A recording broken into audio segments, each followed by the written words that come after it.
I Peil na mBan Sraith Lidl go Gaillimh agus géirgá chula bua den héanach mád ó bhan an table. Háireach bua eile den Gaillimh deisiúnt dómh meas na fórnas fear bar an table. Carp Bambarnach agus séir dólan ha man trástruachta. Orint a tógan sé cúpla nóméid nó, beidir cúig nóméid dé chun, taobh sús is tócha. Donnelly fiata gadasa ach tá sé sin all in your father Blohi Mackin. Ní mór an imriú go nána sinna ach tá Blohi Mackin. Tá spás an seo. Tá sé canna nún. Agus tá Bertie verstide, dóg sí pointe, cóce, an scór. Yeah, an score an sin agus an lús an sin ó Hannah nún. Yeah, iontu an sin ón réiteoir. It's Levin Shearford and Niamh Divley. Lewis ag Niamh and Tamar Fad, Garrett Sasta, Costans wanted to ag McConville and Thompson. Spásan try Kate Thompson. Agus in Cianshin, Schulte go Creenike. Agus stop holo nilla, a choshisha Harn Sassani. Ach tá seansa Grosin Leonard is Corfinne. For she can't gloat it. Nach sa spot aquí na chéad score for Gaillimh. Esken de Bishopberg agus onder die stach. Cianshin an áda, cas sí stach chama, und sí sa fada ní, agus sí fáte Gaillimh ó cruel an tá fiire. Andrea Trill.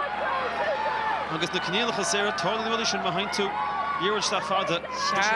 Iontu fád ceann Ard is seach, bhí sé Harbh Ard agus just bhí sé gear agus rinne Brianna Maher's an coolmhór, rinne sí go maith, sí flog sa caiisiid an sellh sinna cumá agus just féh bet ní squirmí leis an líróid. Divlí Rochan Cí Niamh ag Slevin. Ceann deas all in seo. Tá coolla am siúmte Gaillimh. Leanne Cohn ach a cruthí ag Slevin an pass sin nach réanana súleis. Agus sin scór cinnach. Agus sin an spás a bhí mit luam é Hannah, tá spás an sin taobh hiardas na cusantóirí ach féic ar an fís a rís ag Kate Slevin. Sin an dar or agus an or seo for Leanne Cohn an cúil Creekní Sigéig. Cohn button love shall be second delicate. Agus rothar éana amá Niamh Divley mar sin buile mór a seo Ard Mhacha, which ná freagrál an seo. Cautious freagrál go sciuping counterput ag Mallin. Sin ceann glót so nimmert an scór ag Mallin. An bhá an sin ó Kelly Mallin tá ceir faointe fáite aici go dtí seo inniu gá ceann ó chic na séir gá ceann ó immert, so tá sí Harbh don séir féicear seo just díreach ceann Ard ach thar an trasán gáhéamh den páirc agus ag fágáil spás sa leir an sin i ggéirí rud ag na cruthú an seo dú féin, so tá siad go bheith bhainach agus caithfí siad a bheith níos béad go mbeidh deis acu.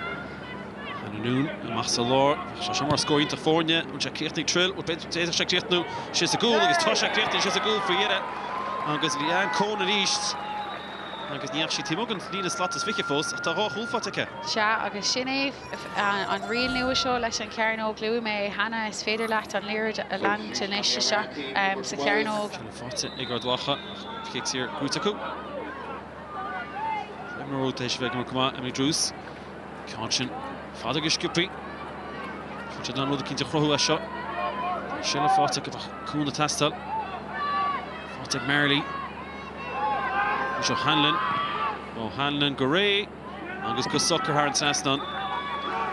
So Lauren an sin is dó go bhrisí an lína an sin agus deis éasca an is do Kate.